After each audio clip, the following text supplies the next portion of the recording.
Who Am I? A spoken word based on a true event by Luke Reether. I had this dream where I was on this table. My arms and legs, they were both held down and they were secured by chains. I was beaten. I was bruised.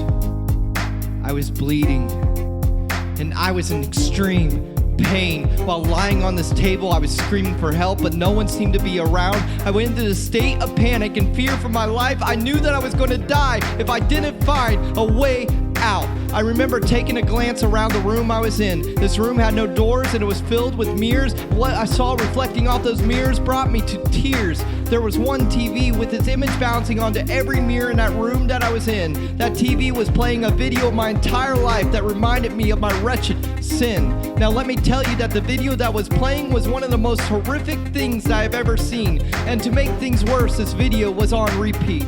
And while starting to take everything that I have seen in this video in, it was right then that I saw something I've never seen before. And in the blink of an eye, I was set free and I was kneeling on the floor. And if you guys can imagine, the glass from the mirrors began to shatter. The video that was playing had a red stamp displaying "paid in full," and then it was erased. I then looked at this table I was once laying on only to notice a man that took my place. It was then that I woke up and I had one question running through my mind, and that question was, who am I? There was something about this dream that made me really think. I mean, who am I to have someone that is proclaimed to be a king would care so much to protect me from every hefty beating and to undergo such a suffering? The same king that saw all the strife would then push me aside and take the cross I was carrying only to end his own life. So that question remained in the back of my mind. Who am I? I just don't get why this king would suffer and die. He was a stranger that I barely even knew. Even still, him being a stranger to me, he met me in my darkest place and he said this is something he must do.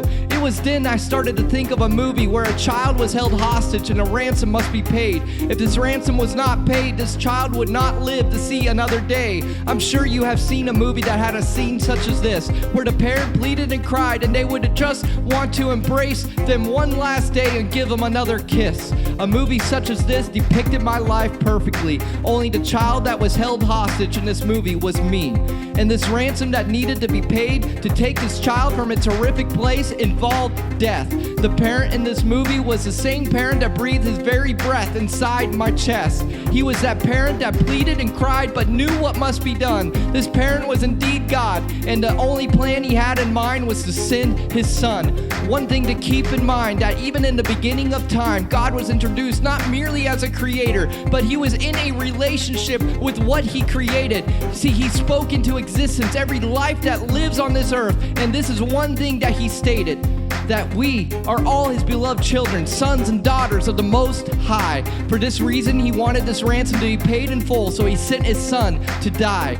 So this question that remained in the back of my mind, and which was, who am I, turned into a bold statement proclaiming who I really am. You see, I am a child of the Father that saw a worth and placed a value on me that I never known before. And that this Father that sent his son that was once a stranger to me told me I was worth dying for. Now I stand redeemed because this stranger named Jesus set not only me, but all the captives free. And this word redeemed means to be bought or won back with a price. What was bought or won back was freedom from strife. I now no longer question who am I. I just thank God for who I really am, because this stranger named Jesus paid my ransom in full and took my stand. And it is now no longer I who lives, but it is Jesus who lives inside me.